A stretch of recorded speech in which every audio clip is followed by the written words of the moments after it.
Hello YouTube, this will be my first video. Some of you guys may recognize this car from this video.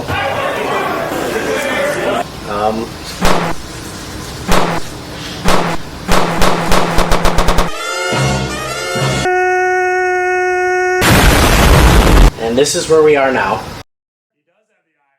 Are you sure about that? Engine swapping the car with a 5-cylinder 07K. Kit from Boost Brothers Garage. A lot of the parts have been collected from Amazon, eBay, Eurowise, a couple other spots. Currently, this is where I'm at. I'm broke, nigga, I'm broke! Just to give a little quick overview of where I'm at. Engine is currently in, not bolted up to the motor mount arms, or sorry, the subframe. We have some AN lines that are made. We have the PCV one coming from the billet. Like I said, this kit is from Boost Brothers Garage, so I do have the bell housing adapter on there. Not sure if I have to take that off to bleed the clutch. We have the line hooked up, which does go to the slave cylinder, and then it does connect to the master. Just a lot of information out on this swap that is not, I guess, very clearly explained here. The reason the brake booster is out was because I painted it. Focuses. So it was covered in rust and chipping paint. So wiring harness also is from Boost Brothers. You could do so. So I mean, I could go over every single part on here. Kind of just updating as I go. Currently right now we got this AC delete kit from Eurowise, which is made by TDC Pro Shop, I believe, Performance something. I'm not sure if I'm messing that up, but it basically deletes the power steering pump relocation kit, which moves it from the upper side of the bracket, the one that pretty much got cut off for this kit, and goes down there. But my car has a Sport Cup steering rack, so I do not need power steering, and I didn't want it to just leave it there as a blank roller, so that the pump moves and there's no fluid going through it. So invested a little bit into this, and we're trying to get the belt on. The problem I'm having is that these belts are very small, very tight. I did get in contact with someone today, and they told me that you just have to stretch them on. So that's what we're going to do.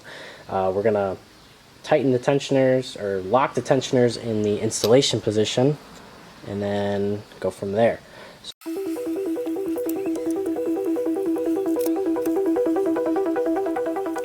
Okay, that definitely took way too long, but this is the best we can do. I was going back and forth with someone on a Facebook group about a post that I did about this belt. So it does rotate. There is the ratchet. I am spinning by the alternator because there is no crank bolt technically, but it looks good to me. So once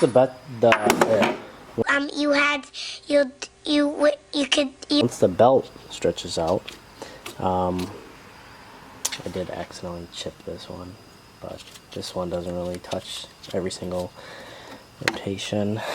So yeah, once we get the belt stretched out when the car is running, I'll try to loop that under that one, and then it goes up to there, comes down and around the crank. So that's where we are now. Obviously I do have torque tube and the trans out of the car. The trans sitting over there. Torque tube is currently getting rebuilt by a guy local to me. So that should be done. It's been about a week, so it should be done soon. So let's see what else we can get into.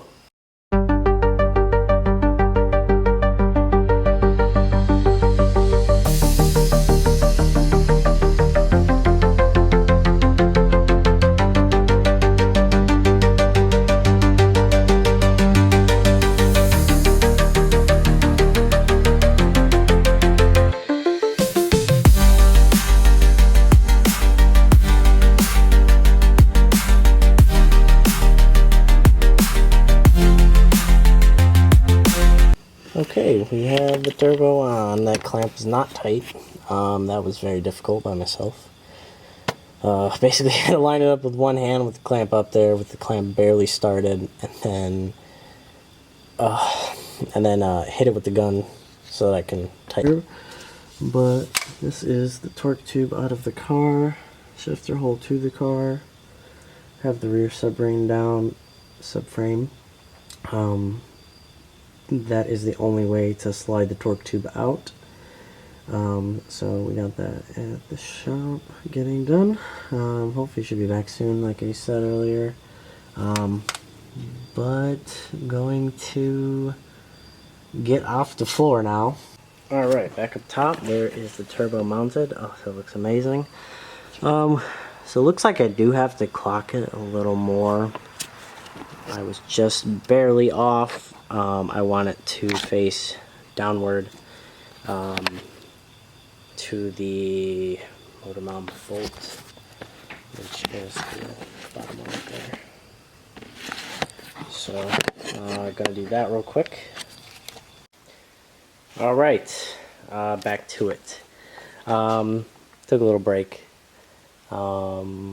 Really excited here. This is the first time the turbo's been mounted to this engine. Took like 2.5 tries, let's just say that, because of the turbine housing. Had an issue with that.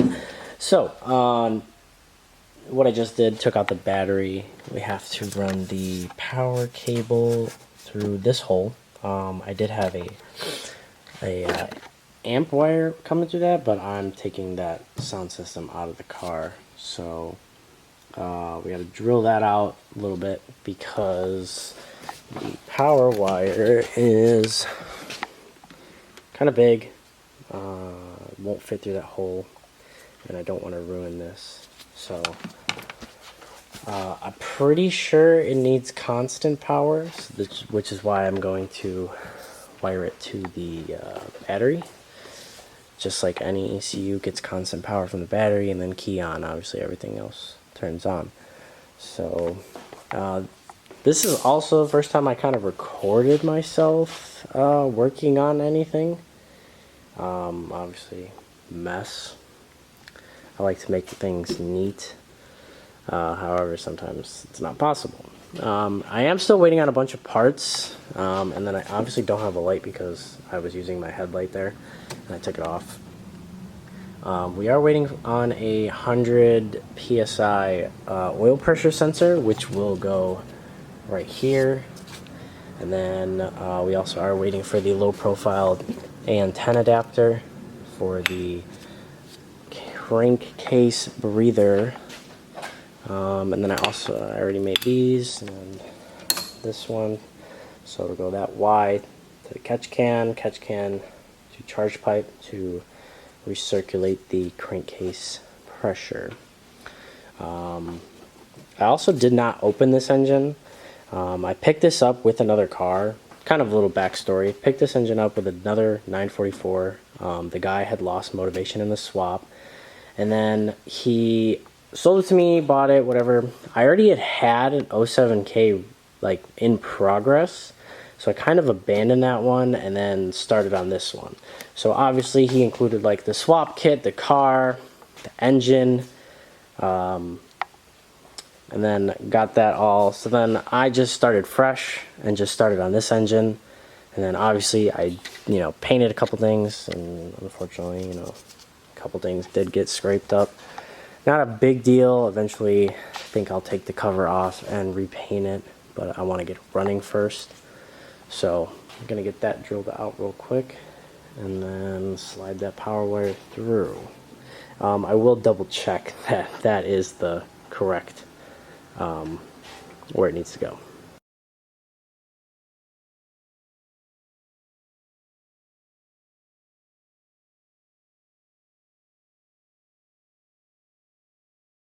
Quick little mock-up video. I'm filming this on my phone. I have done a lot off camera, so what I did have to do, a friend for me a little more experience with these electrical pins. Went ahead and wired the boost controller. I'm not sure if this vacuum lines are run correctly, but I just have the two coming off the controller to the wastegate here. Not sure how exactly intake manifold vacuum is applied to this. So I will have to obviously figure that out, but just kind of mocking things up. This is where it's gonna sit. It is unfortunately gonna have to sit on this angle just because of how everything sits. It seems like there is a lot of cramness going on here. There is a wire that I'm not using on the harness, which is for the fuel pump. The fuel pump still primes. And then we have the catch can hooked up to the Y. Goes down to the oil block. Still have yet to figure out how to bleed this clutch. Tried gravity bleeding it. No air bubbles are coming out when the clutch is, or the slave is compressed out of the line up there. So we have one oil cooler line made. Not the best. Not proud of it. But obviously, I mean, I'll get there at a different time. I just want to see, you know, make sure the car runs, the engine runs and everything. But this is how I have the wiring harness mocked up. So these are the stock injectors, stock rail. I believe I will have to probably tighten it, but we'll see if it starts like this. I am just aiming for start. I do have to order the banjo bolt for the oil push, the oil feed line to the turbo. And then obviously the throttle body will go here. Just trying to mock everything up and see how everything is going to fit, where I'm going to have to tie things up. I think maybe this I'll put under here, under the charge pipe, or somewhere over here. I was thinking about over here, but then the wiring kind of hangs, and I don't like that against the alternator. I want it out of the way. So maybe we'll go before it goes down. So, and then charge pipes, yeah, I'm gonna pretty much do it the same way everyone else has been doing it. Straight here to a 90 coupler, and then straight down, and then down here another 90 to another 90 coupler, and that will go into the intercooler that I'm going to put here. Got the oil cooler mounted like this. I did use some of the stock components to mount it. Not the prettiest. Nothing is permanent. When I have, you know, more confidence in this, I'll make everything nicer, maybe. But yeah, things are moving along. We'll see if we do get a first start by the end of October. Obviously, I'm praying to God this is running by 944 Fest 2026. Yeah, so there it is.